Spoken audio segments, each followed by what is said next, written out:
Hey everybody. We'll give everybody a couple more minutes to join.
Hey everybody. Where's everybody coming from? Peter, good to see you again. Jason, how are you? I'm coming from Colorado.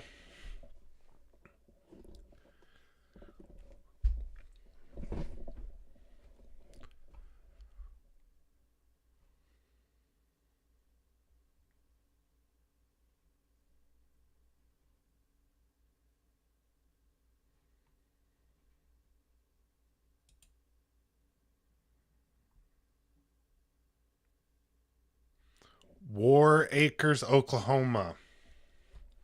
I've only been to Oklahoma a couple times. Welcome. I don't think we've seen you before, Jason. Welcome to the stream. If we have seen you before, sorry.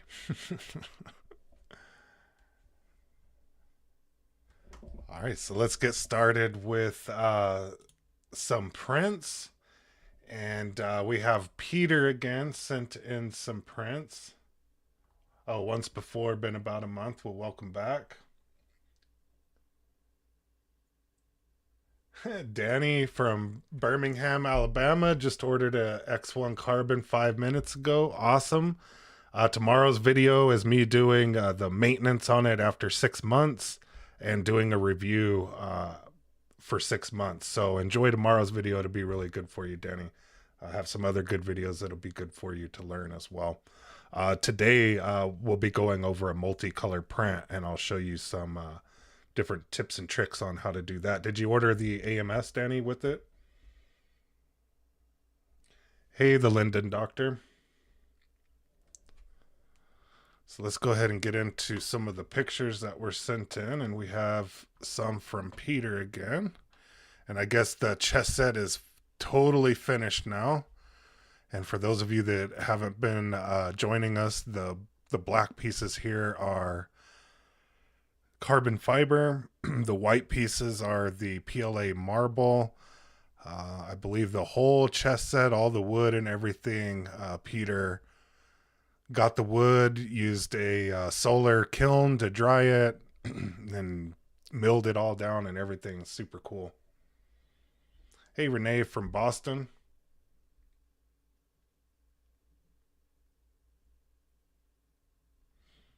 This is your second time here, and you got your X1 Carbon. You ordered a textured plate as well.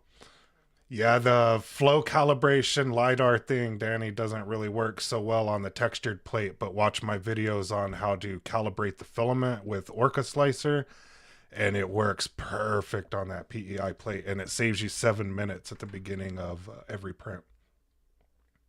And you love it already. Awesome, Renee. Awesome. Send us some pictures of your prints and stuff. We'd love to see them. Peter, again, awesome job on all of this. This is really cool. Looks like everything. I think the last time this wasn't stained or anything, so it looks like you got everything stained up. Did you try to do a French polish on there? One of these days, I'll try to do a French polish with some shellac when I got like a week of nothing to do. And then stupid windows will make it. I think this is the last one. But yeah, that turned out really good, Peter. You're a really good craftsman. You inspire me to make more stuff. What about the nozzle, Danny?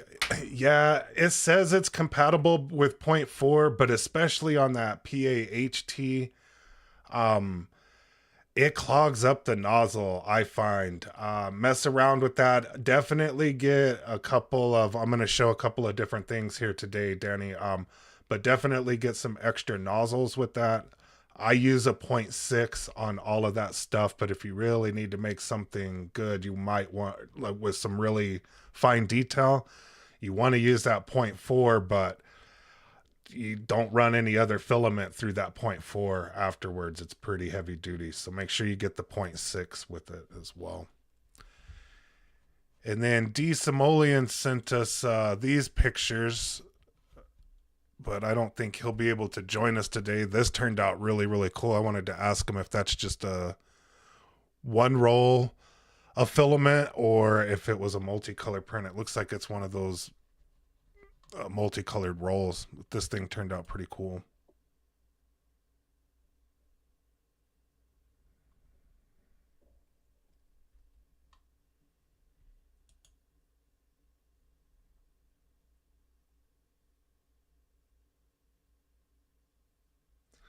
Yeah, it does have to be the Bambu nozzles. Good question. I'm going to show some stuff in the, as soon as we get done with the pictures here, I'm going to show some stuff in the website there, and I'll show you where to order the nozzles and which ones to get and everything, Danny. Don't worry about it. We'll get to that. Hey, Daniel.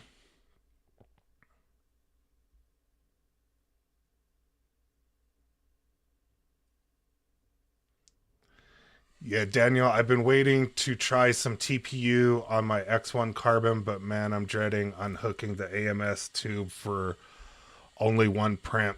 It's actually not that bad. I did it for the carbon fiber prints. I believe one of the last ones that I had to do, it said it was not compatible with the AMS.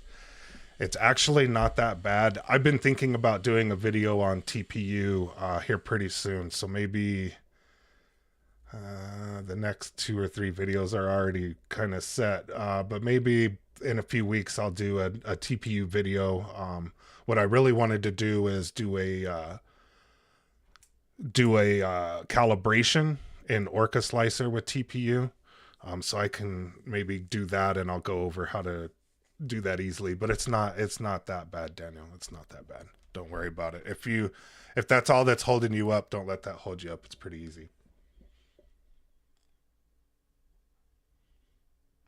All right, and that's all the pictures from everybody's prints. So let me get to, I wanted to show a couple of things in the website. So I'm just at the normal Bambu website under filament here.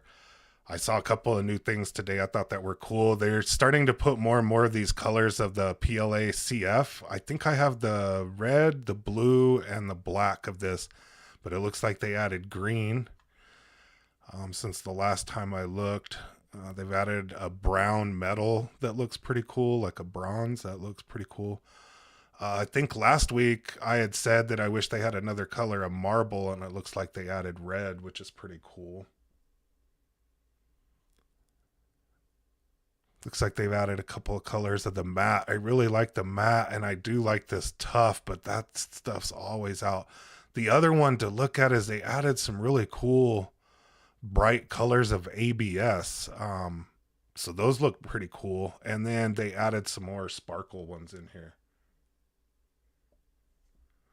Thanks, Skywriter. Yeah, everybody hit the like button. Help me out. I'm over here trying to help you guys out. Hit that like button if you could.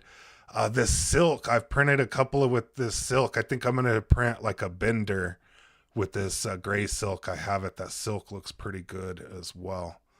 So that's all the new kind of filaments. I looked around for the light, the back plate thing for this. They still don't have that thing on there. Okay, and then Danny, where you find the nozzles and everything is under accessories. One of the things that I saw in here today that I would recommend is the spare parts bundle looks pretty good, although it's a little bit pricey. I don't think you need all these belts and stuff, but definitely these cutters, thermistors, silicone sockets, the heater thing. You can print these nozzle wipes. It comes with some good stuff. That's kind of expensive. I don't know if I would buy all that. These are the nozzles with the fan on them right here, Danny. And then let's see. It's hot ends is what they're called. It's these things right here. So you can go into this hot end with nozzle right here, and there's 0.2, 0.4, 0.6, and 0.8, and there's hardened steel and stainless steel. For the most part, I try to use the hardened steel because it works with everything. That's what I recommend. I would recommend having a 0.2 for those lithograph or the lithophane prints. If you want to do any of those lithophane prints, you'll need that 0.2. Most of the PLA, PETG, ABS, PC stuff that I print is all with this 0.4. And the any of the carbon fiber stuff I try to print with this 0.6. And I do have a couple of spares of each one of these. The other thing that I would recommend is instead of just getting the hot end, if you're buying everything, I would get the extruder too. Get a spare extruder. It's not a bad thing to have. That's why this bundle is not too horrible. The other thing it has is the fan there. And I think you can get some of these hot ends with the fan. And the thermistor and everything. This says for P1P, but I believe these are the same.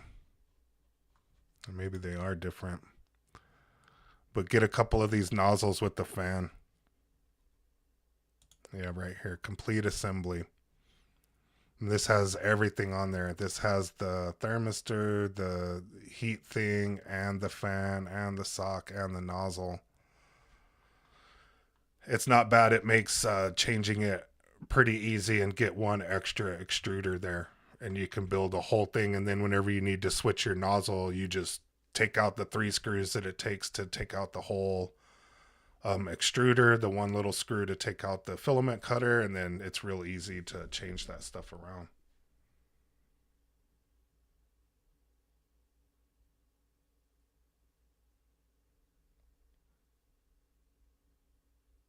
Yeah, you have to get it with the hot end, Danny. It's not like the other ones where you just unscrew the thing and then screw another one in. Although I think you can find a mod out there that'll do that. I haven't tried it yet.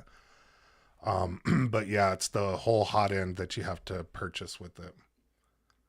They're pretty substantial though. They last a pretty good long time.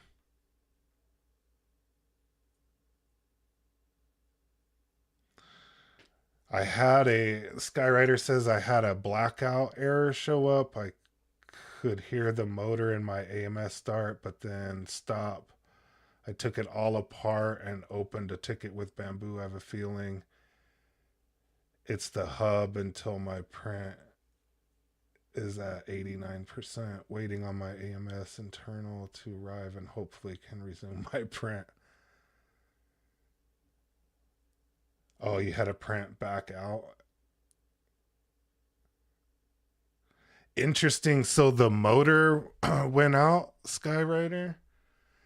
Uh, so they show that in this. This is an insane 206 for this AMS spare parts bundle. There, that's insane. But you think it's this motor right here that went out on it?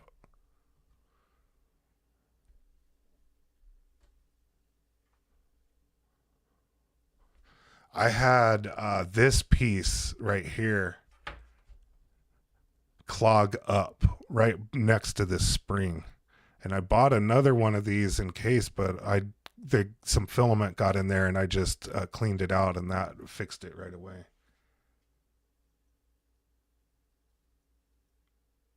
Yeah, you think it's that motor, but you ordered the whole unit just in case. Yeah, let us know how that goes down and what the symptoms and everything were so we can all learn from it. This seems like an insane price for this, but I guess it's not bad. I think this thing's like $45 itself, and this is pretty expensive. How much was that motor? That motor's got to be expensive. Do they sell? $35. That's not horrible. Internal hub, $55. Yeah, see, I had this thing. If this thing ever messes up on you, go in here and clean out the insides of all of this stuff right here, and it'll start working again. That's what happened to me, and I went in there and I cleaned that thing out real good, and it started working again.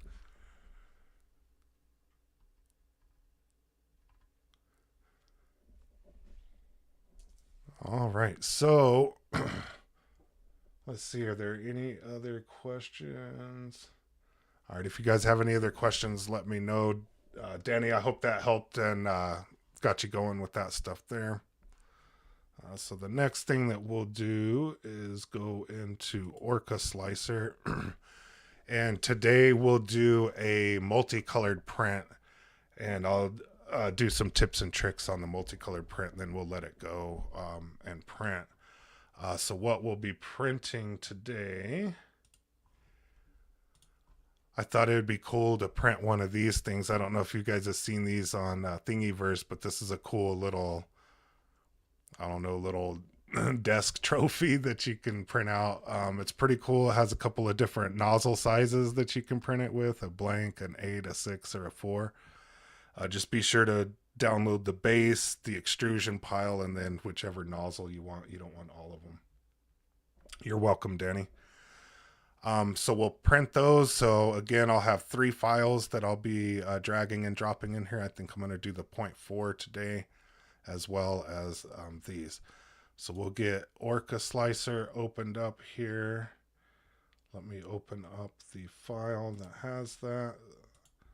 So I'm just going to grab all 3 of those files at the same time. For those of you that are new, Danny, this will be an intro into multicolor print. If you haven't watched any videos on it, I'll show you how easy it is. A couple different ways that you can do it. So all I'm going to do is drag and drop those 3 files in here, and it's going to bring up this warning sign right here that says load these files as a single object with multiple parts. And that's exactly what we want it to do. So we're going to say yes to that. Okay, we'll see that it's all one color. I'll show you how to color it here. There's actually a couple of different ways that you can color it, or change the different filament types for the different pieces. One way that you can do it is go into objects, and then you can select base, and you'll see how it highlights that.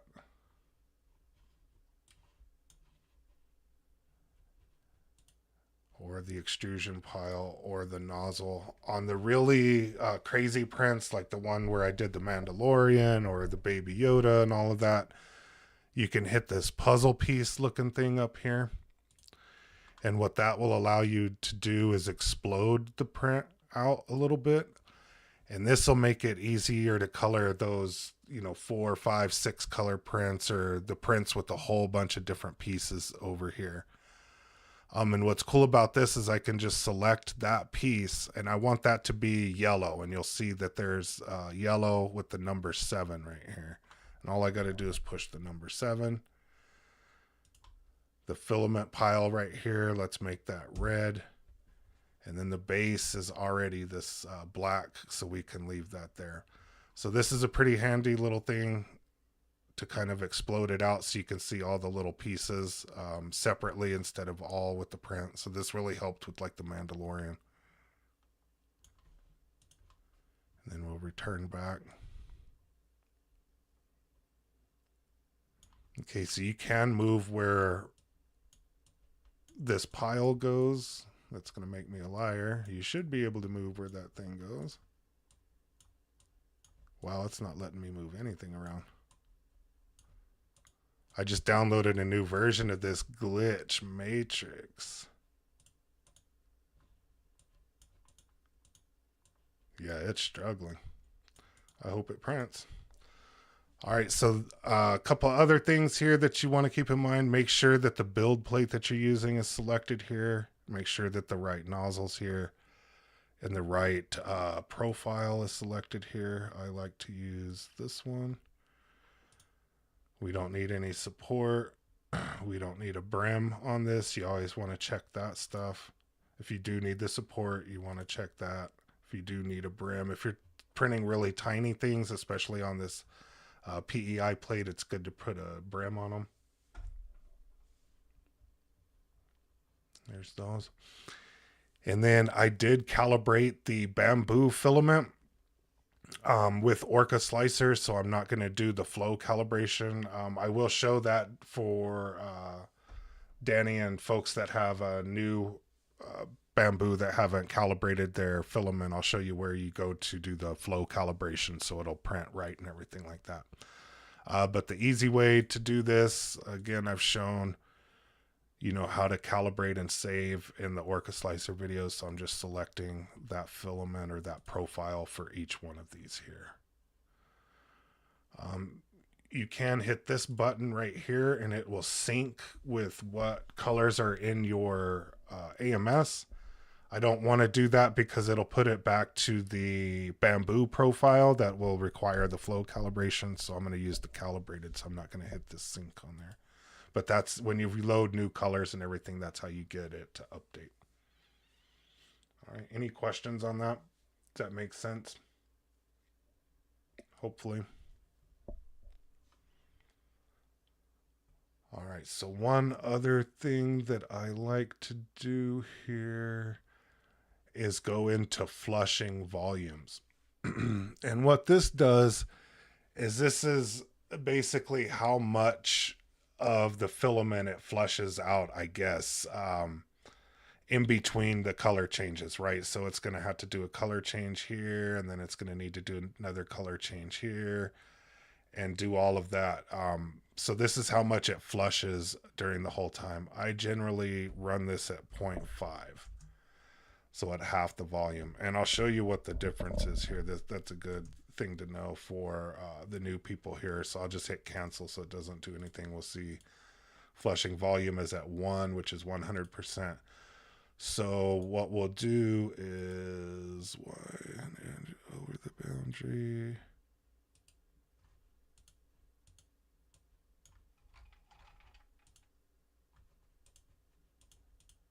Okay, it was saying that an object was over the boundary, so I hit the auto align button right here, and I think that fixed it. Yeah, now it'll allow me to slice the plate. That was a really weird one. If you haven't updated your Orca, I'd hold off on today's update. Best glue for PLA. Wow, I don't really know. I've never tried like CA glue on it. I don't know if it'll melt it or not, and I've never tried wood glue or anything. That's a good question, EQ 3Q. Okay, so let me show you sliced at 100% flushing volumes.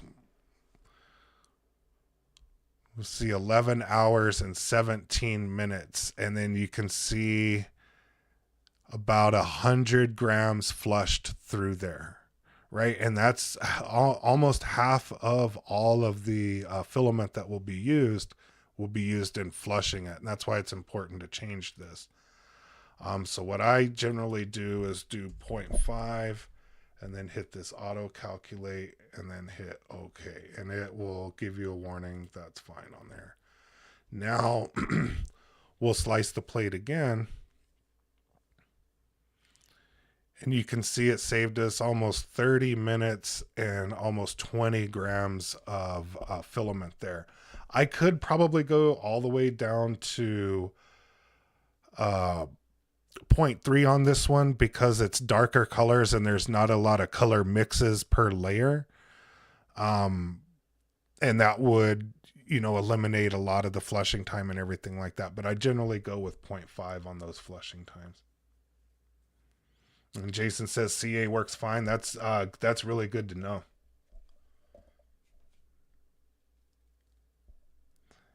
Not used to using a glue stick. Never had it on my longer printer. It's not too bad. Yeah, you'll get used to it. It's not too bad. Just don't put too much on there and don't stress on it too much. Don't stress out on it too much.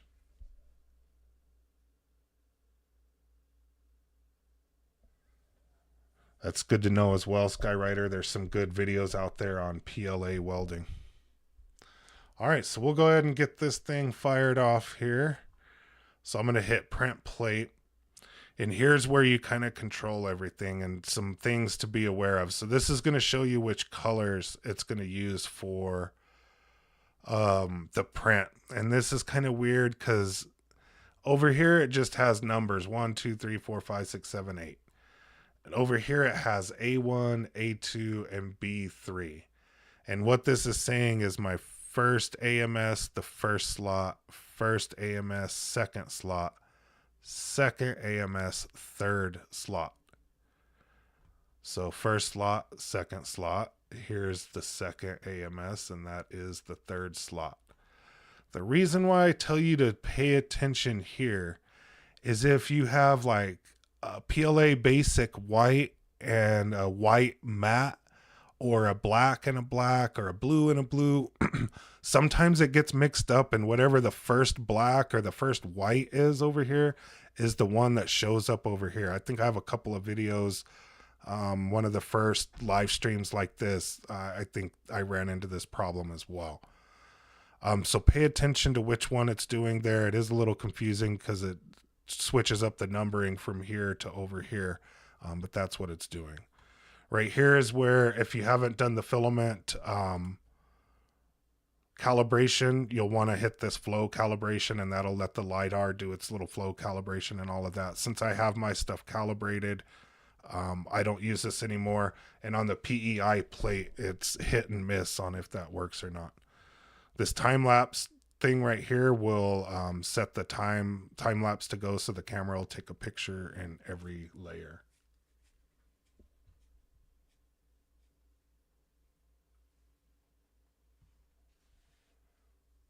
And then EQ3Q says he loves his X1C, or loves my X1C. Been messing with the 0.8 millimeter nozzle for the last week.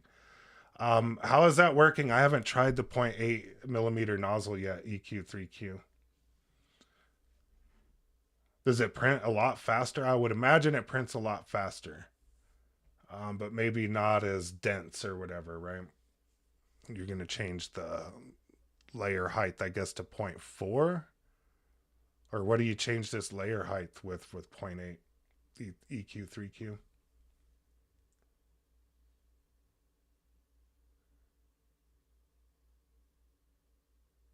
And then Daniel uses the Wham Bam plate. Yep, I use the Wham Bam plate every once in a while, but I like the little texture that the texture plate puts on there.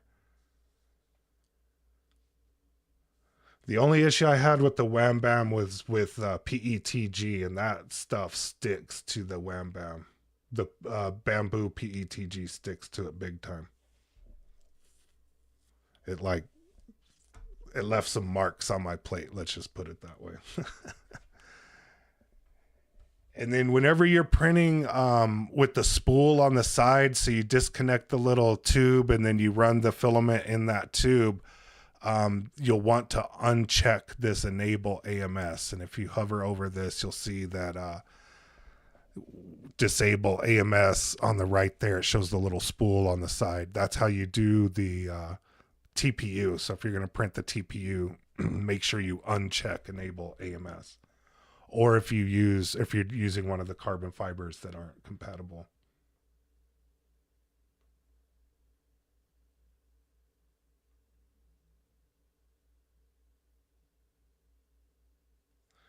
And then Skywriters had good and bad with Wham Bam. I used the Wham Bam on my Creality. That's how I knew about Wham Bam. So when I got my X1C, I was like, I wonder if Wham Bam has a plate for it. And sure enough, they did.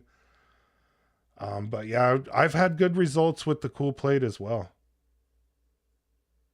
Yeah, got to use glue with the PETG. Yeah, one thing you'll notice is I don't read the instructions and I just kind of dive into stuff.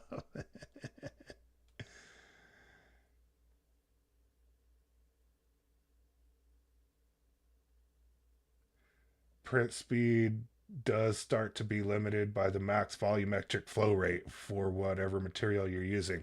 Yeah, honestly, Linden Doctor, a couple videos of that I've stated, that is kind of the gas pedal. That if you just change max volumetric flow rate up and down, that will change all of the other prints and everything in ratio to it like that.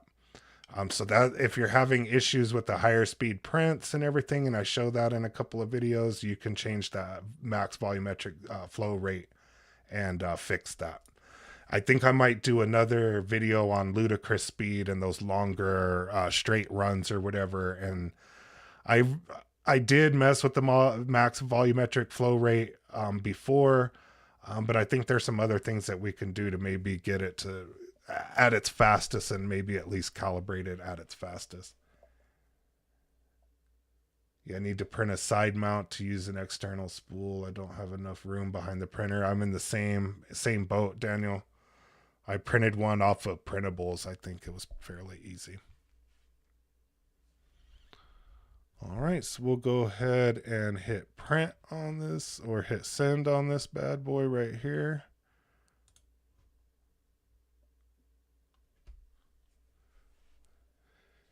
And this will send it to the printer. Wow, 21 watching. I think that's the most we've ever had. Please hit that like button if you don't mind.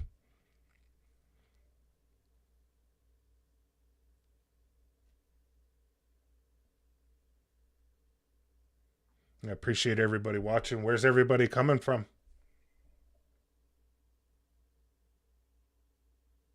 If you can't print, if you can't melt it fast enough, it won't print any faster. Yeah.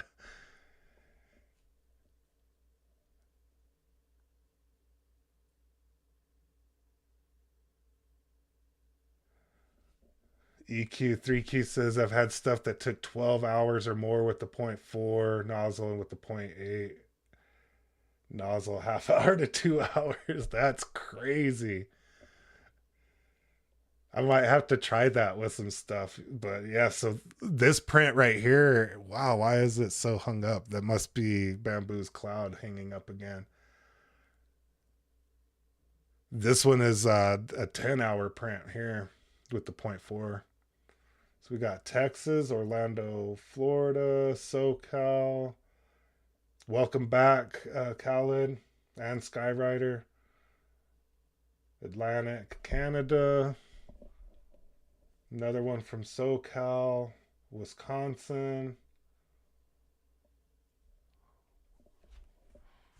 Wow, what's up with Bambu's little cloud here?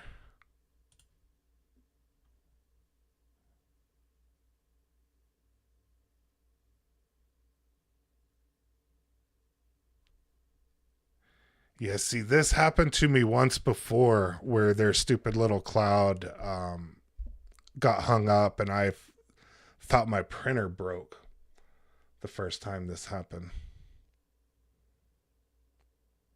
But wow, their little cloud service is slow.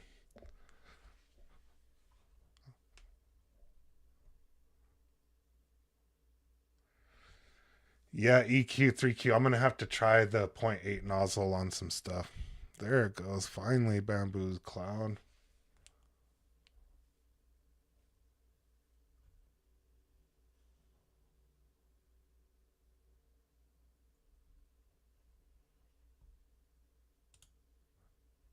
That's the button where you turn it on for those of you that are new.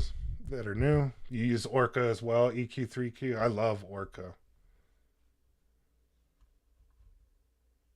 A couple of tips and tricks in here for the new folks. This is the same in Bambu Studio as well. All of your camera controls and everything are right here. If you want to broadcast on stream or use the trick where I show how to full screen the camera screen right here, you're going to want to hit that go live button right there. I can't stream and do that one at the same time. It doesn't work, but I do have a video that shows how to do that. You can control the printer from here. You can look at both of your different AMSs and what's in there, and it'll actually show you which tube is being used at that time. Here's where you can change the different speeds. You can also check the humidity inside of the AMS here as well.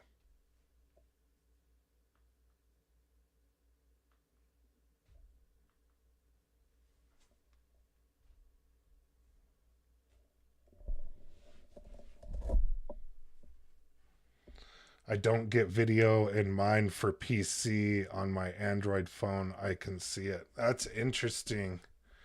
You should be able to see it just by hitting that little play button down here. And then Chris asks, have you seen any LiDAR issues with textured plate? Yeah, it is unusable with the textured plate. It's pretty hit and miss on there with the textured plate, to be honest with you. I stopped using the textured plate with the LiDAR. I use Orca to calibrate the filament and then use it with the textured plate. So if you noticed, if you were just here a minute ago, Chris, I didn't do the flow calibration, which is what the LiDAR does or is used for. Not on the textured plate. On the cool plate, I might use it, but I've calibrated all of my stuff, so I haven't done that. And then Skyrider asks, I'm aware of French cleats are not game changer for wall organization. Just want to make it. Yeah, I've heard of French cleat before. I've actually thought of doing that. I have a full wood shop out in my garage. That's another hobby that I have. And I do want to do some French cleat organization out in the garage. But yeah, for really heavy stuff, and especially like out in your garage, French cleat is really, really good. For smaller stuff, the honeycomb thing or the other little organization system that you can do works pretty well.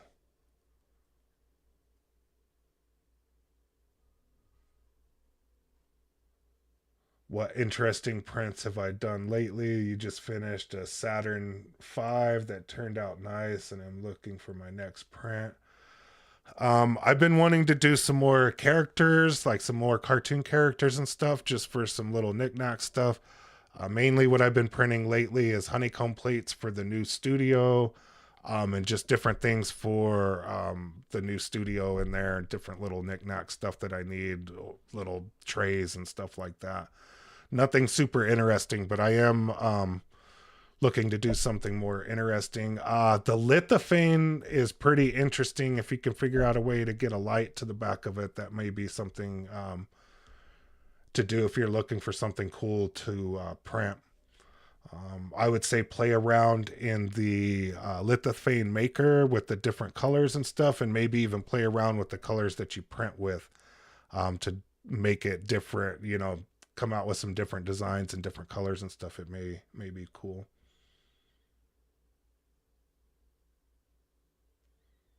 Do you know how to delete unused presets? Seems like they always come back. Yes.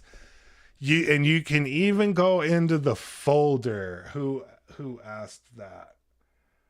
Drew. Yeah, you can even go into the folder and delete it and they'll come back. Let me show you how to do that.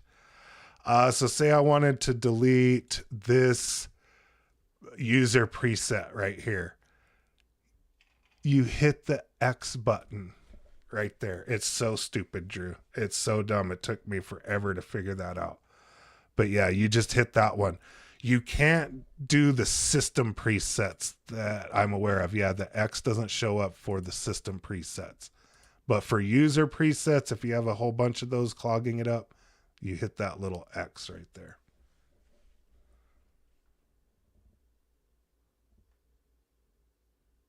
Yeah, LAN only mode, no video.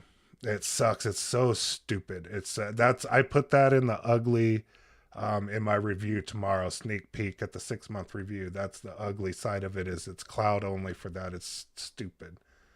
I have so many cameras in my house. I have a good network. I could add 5 of these stupid cameras and it wouldn't even do anything.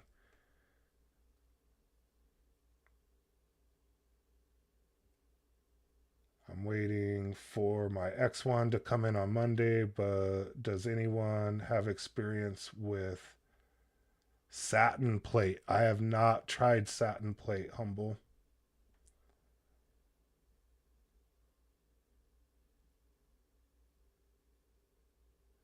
I turn off the flow calibration. Is there any way to turn off the single line that prints on the front of the plate and on the back right? There is. But let me think about how you would get there. So,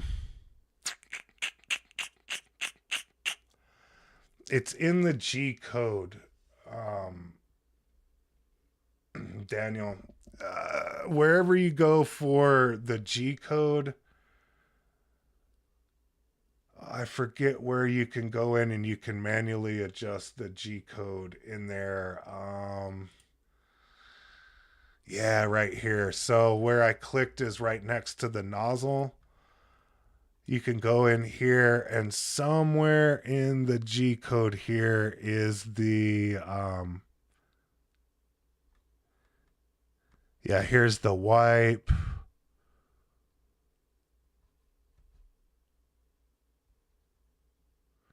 Yeah, somewhere in this G code here is where it tells it to do those lines. And if you delete that code, then hit the save button here and name it, then whenever you select that nozzle profile, it won't do that initial line in there. I don't know exactly which one it is, Daniel, but it's somewhere in here. If you hunt around in here, you'll find it. I hope that helps. If you find it, let us know, but it's somewhere in there.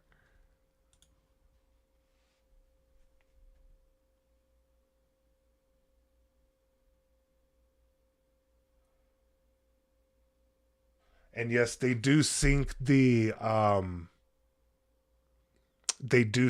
user presets in the cloud, and it does sync between Studio and Orca and everything. And if you get in there and mess with the files and everything, it still syncs and they still come back. It's super annoying.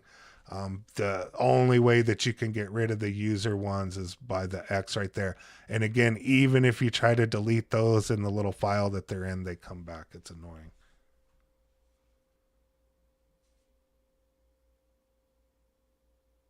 You're welcome, Daniel. It's somewhere in there. It's somewhere in that G code there. You can take it out.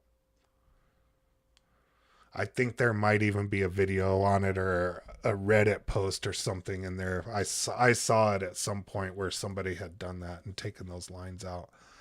I would leave one of them though, Daniel. Really what it's doing is, unless you're just nonstop printing, if you're just nonstop, keep it going all the time, then that's probably a good thing to do, right? But if you're not, really it's just getting rid of whatever has been sitting in the nozzle, and it's kind of cleaning it out there. So it's probably a good thing to do. Let's check in on this print and see if it failed. It always likes to have failures on live stream for me. Thank you, Bambu, for that.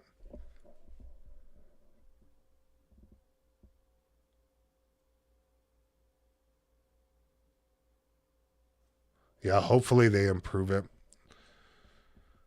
But the user ones, that's the ones that I normally use. You probably don't want to get rid of the system ones because those are the starting points. And what I would recommend is anytime you go in here, right, you see how this is Lenny's setup. It's not that far from the standard point two preset here, but those are the good starting points, right? And if I wanted to make something really nice here in the point two, 1, 2, right? And I didn't want, or I wanted support on it or something like that. Always hit this little save button and, whatever it is, we'll just call this one test. And you can save that in there. So I don't really ever use the system presets. I use that to start, and then I'll go and turn off support and turn off brim or whatever it happens to be, and infill and all of that stuff. And then always remember to name it, right? And then say you don't want this one anymore, you can just hit the delete button and get rid of it. You'll see that's no longer in there. Yeah, that annoyed me for a good day on that.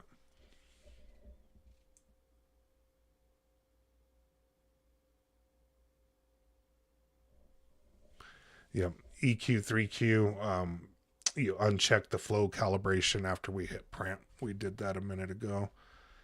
And then it'll go by your presets and it won't use the LiDAR and everything. And on the textured plate, again, you can get it to work and you can get some prints, but even on like the honeycomb plates, 1 out of 4, 1 out of 5 would fail or have an error to where I didn't want to use it.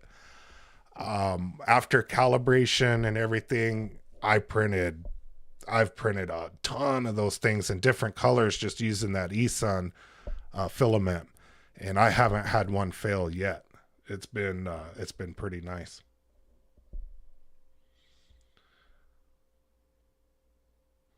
Did I miss anybody's question? I think I got to everybody's there.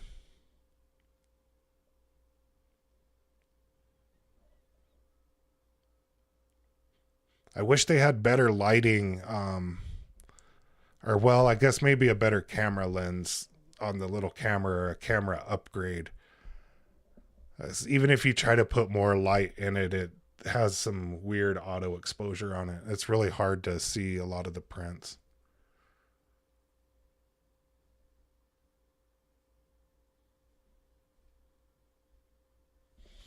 How many people are we up to now? If you're enjoying the stream, hit that like button. I appreciate everybody joining and supporting the stream. Wow, we're still at 19 people. Yeah. Appreciate everybody joining us. And I'll try to do this every Saturday, and send an email with your pictures of your prints on there, and I'll show them on here, and everybody can see what you're doing. I really appreciate those as well. Peter's chess set is by far the coolest one.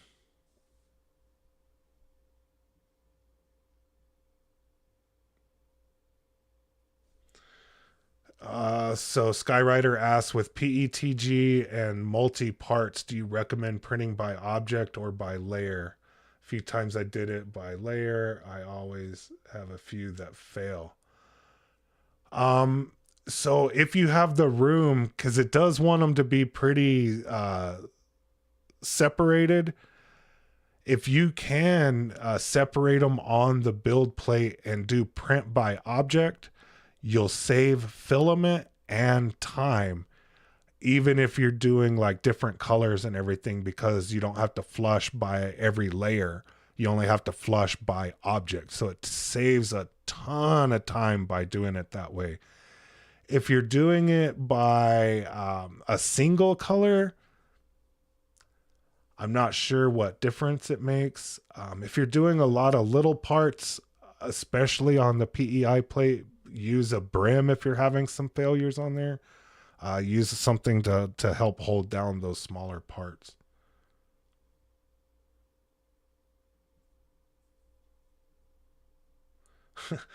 EQ, 3Q. So this is funny, and I did the same thing. I've tried the cool plate, textured plate, and a $15 AliExpress. Dude, I got I got that same. It was $16. You saved $1 on me, buddy. And the Bambu textured was the worst one. Honestly, I have like 4 or 5 of those cheap AliExpress ones, and then I got one from a random spot in the US and it was like $40 and it was the same thing as that stupid $15 textured plate. They all work the same. They're all the same. There's a slightly different texture to them, but they all work the same. Yeah, a lot of little parts. Yeah, if you're having issues with that Skyrider, put a brim on it.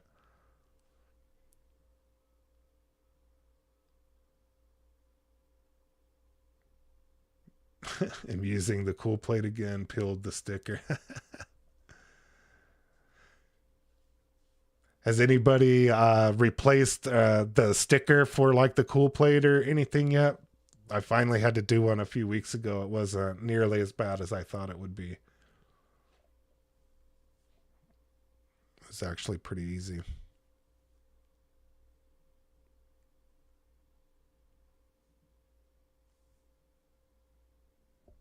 Wow, we had a lot of chat today. This is more than usual.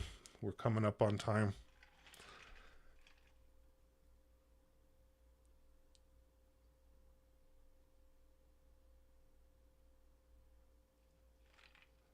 It was easy with the printed tool. I didn't even use the printed tool. I watched that one video where the guy taped it. That the just doing the little tape to keep it lined there, it went right on. It was super easy. I thought about doing the tool, but it was super easy.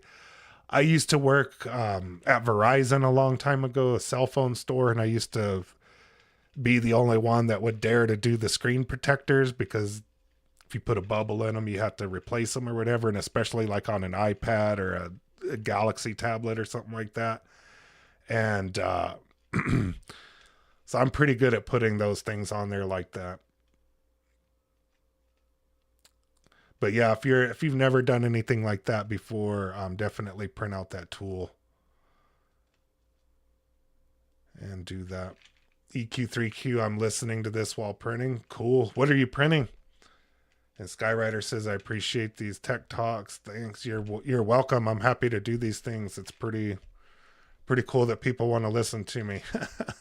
Not many do. Just kidding.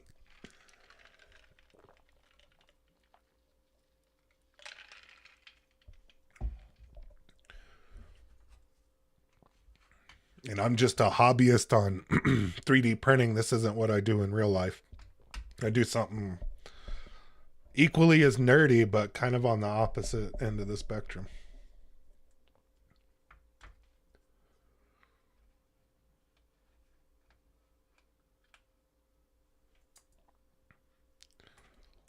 Looks like we got about 5 minutes left. If anybody has any questions, hopefully, Danny, we got everything answered for you so you're ready for your printer when it gets in. If anybody's waiting on their printer and has any questions, just let me know.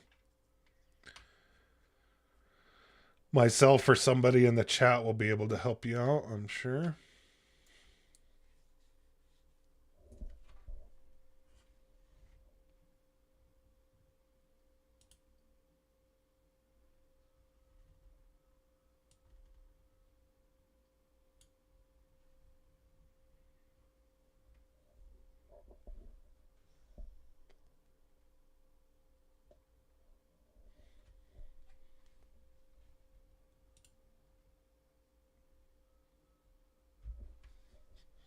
All right, I'll leave it on this. I'll turn some music back on for the last couple of minutes here.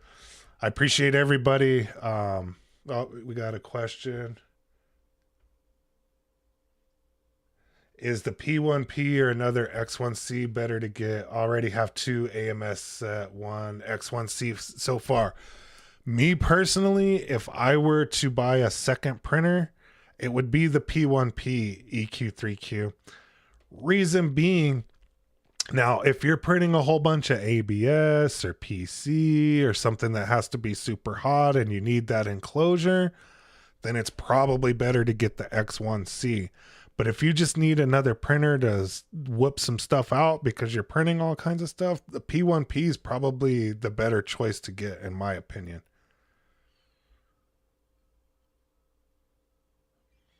Is there anything that you feel is a must-have upgrade for the AMS?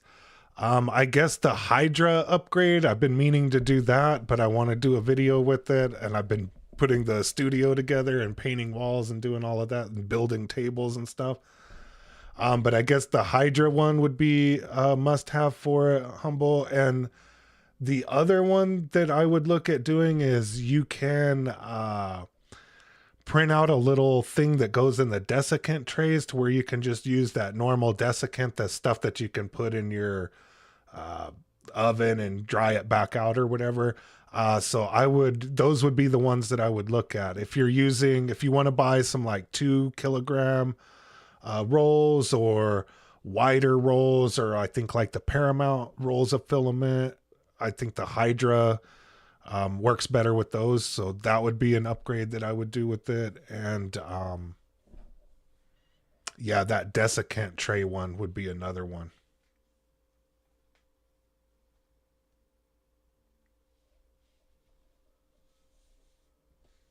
I want it for PLA Plus Pro and carbon fiber nylon. Yep. Yeah, there's a look on printables and on Thingiverse. There's a thing. It's like a little tray that you can print out that fits right in the little desiccant spot, and then you can use normal desiccant in there. One more question related to your current issue. My print stopped at 89% and it's been staying warm for the past 3 days to keep it stuck to the plate. I've never had it for that long, but I think I've even had a power outage, Skyrider, and it even came back. You know what? If my print ruins right here, we're gonna try it right here, Skyrider. It will ruin my print, so you don't have to ruin yours if you're worried about keeping it on that long. I'm gonna go in the other room and I'm gonna turn this thing off, Skyrider. I'll come back in here, I'll tell you hello, and then I'll go back in there and I'll turn it back on. And I'll see if it'll let me resume the print with it going off and then back on. I'm pretty sure even in a power outage, it'll let me do that. And the reason why that might be good for you, Skyrider, is you can turn it off and save all of that power, turn it back on, and do that. I'll try it right now, dude. I'll try it right now for you. Give me a second.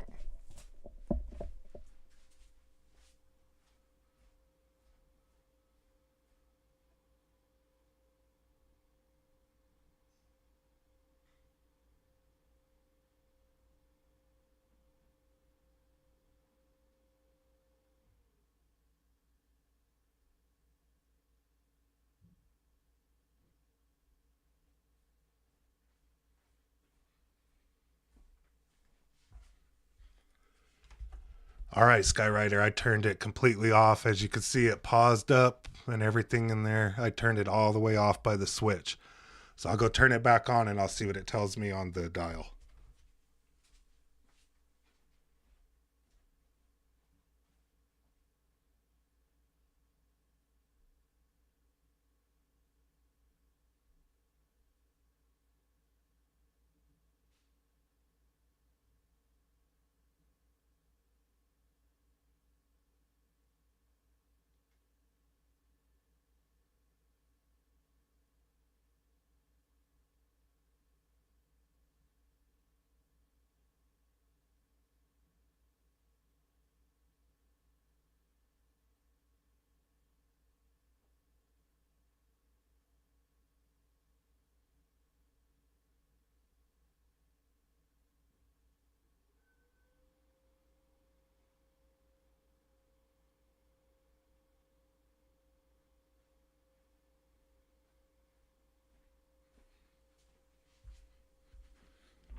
All right, so when I turned it back on, it loaded everything up, and then it brought a pop up on that said there was a print that was printing when it was powered off. Do you want to resume? I hit resume. As you can see, the camera came back on, and it looks like it's going to resume the print. It's going to be hit and miss, Skyrider, but it looks like I turned it off, all the way off, turned it back on, and it was ready to go. So you should be okay. I would hate to be responsible for ruining your print, so I'm gonna put a big O asterisk next to it, but you should be okay to turn it off until you get your new motor and everything, and then get everything in there, and then when you flip it back on, should be good to go. Yeah, I think you're fine. Just turn it off, and then don't turn it back on until you're ready to go, Skyrider, and then and don't move the plate or anything. And I think you'll be good to go. But yeah, if it ruins it, it's not my fault, I swear. Just kidding. But you seen, I turned it off and I turned it back on. And I waited a good 30, 45 seconds between. So I think you'll be fine. I think you'll be fine. All right. Great stream as always, everybody. I really, really appreciate it. Appreciate everybody liking and commenting and everything. That all helps me out. I really, really appreciate it. And I'll see you guys next weekend. Thank you, everybody. Have a great week and enjoy tomorrow's video.